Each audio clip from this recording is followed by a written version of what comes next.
రండి, అందరికి వందనాలు. ప్రభు పేరిట యేసుతో నడవండి ప్రోగ్రామ్ కు మిమ్మల్ని ఉదయకాలమే ప్రేమతో స్వాగతిస్తున్నాము.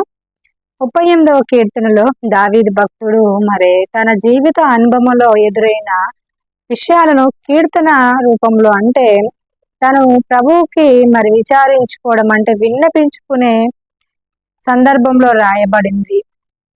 దావీదు తన జీవితంలో ఎదురైన పరిస్థితిని దేవుడికి విన్నపించుకునే విధానము 38వ కీర్తనలో రాయబడింది.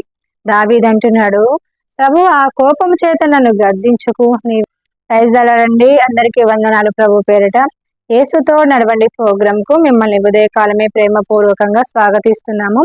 38వ కీర్తనలో దావీదు భక్తుడు తన శ్రమల గుండా వెళ్తున్న సమయంలో దేవుడికి తన యొక్క శ్రమలను విన్నపిస్తున్న సమయంలో రాయబడిన సందర్భం ఇది.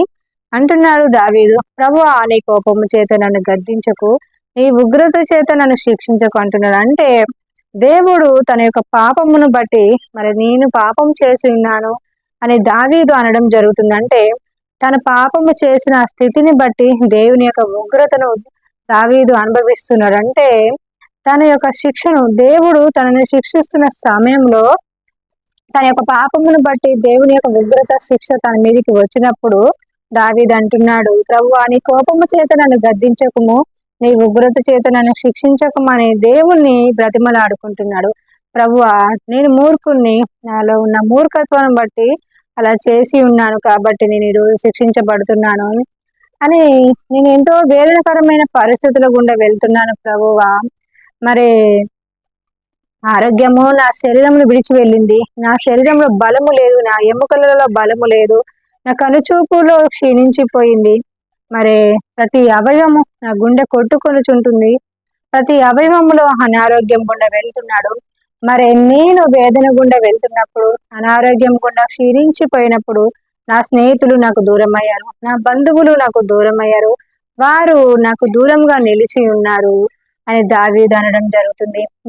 యోబు భక్తుని చూసినప్పుడైతే యోబు భక్తుని దేవుని పరీక్షించాడు. ఆ పరీక్షలో కూడా యోబు భక్తుడు భయంకరమైన అనారోగ్యం గుండా వెళ్తున్నప్పుడు ఆయన కూడా ఇలాంటి శ్రమ గుండా అంటే వెళ్తున్నప్పుడు, ప్రభువా నేను నా భార్యకు నా ఊపిరి అసహ్యమైనది, నాకనడా పనిచేసే వారు కూడా నన్ను అసహించుకుంటున్నారు, చిన్నపిల్లలకు నేను ఏలనగా యోబు చెప్పడం జరిగింది. అంటే దావీదు తన మూర్ఖత చొప్పున పాపము చేసి దేవుడి యొక్క శిక్షను తెప్పించుకున్నాడు.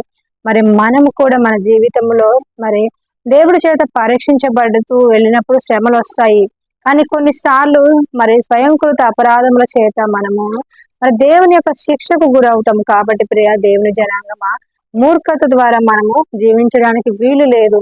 దేవుడి యొక్క జ్ఞానము పొందుకొని దావీదు తన మూర్ఖత్వంతో చేసిన పాపములకు బహువేదనకరమైన పరిస్థితి గుండా వెళ్ళడం జరిగిందంటే తన శరీరము మొత్తం క్షీణించిపోయింది. అలాగే మనము కోరి కష్టాలు తెచ్చుకోవడం దేవుడి చిత్తం కాదు. మూర్ఖత ద్వారా మనము మన శ్రమలలో పాలు పొందుకోకూడదు. ప్రియా దేవుని జనాంగమా, దావీదు దేవుణ్ణి బ్రతిమలాడుకుంటున్నాడు, ప్రభా నా తప్పులను క్షమించుము, నా అపరాధములను క్షమించుమని దావీదు దేవుని బ్రతిమలాడుకొని మళ్ళీ కృపను పొందుకుంటాడు. కానీ మనము దేవుడి యొద్ద ఒకసారి దేవుడు అడుగు పెట్టినాక మనం ప్రతి దినము దేవుడు కృపలో ఎదుగుతూ ఉండాలి. పాపమునకు దూరముగా శరీరేచ్ఛలకు దూరంగా మనం జీవిస్తూ ఉన్నప్పుడు, న్యాయముగా బ్రతుకుతూ ఉన్నప్పుడు దేవుడు కృపను మనం పొందుకుంటాము. అలా కాకుండా దేవుడికి వ్యతిరేకంగా మనం జీవించినప్పుడు దేవుడి యొక్క ఉగ్రత అనేది మనము పాలు పొందుకోక తప్పదు. కాబట్టి జ్ఞానం కలిగి భక్తి చేస్తూ ఈ భక్తి మార్గంలో ముందుకు వెళ్ళాలని దేవుడి పేరిట ఆశిస్తున్నాను. ఈ వాక్యం మీ వెనుకలో దీవించబడను గాక. ఆమేన్.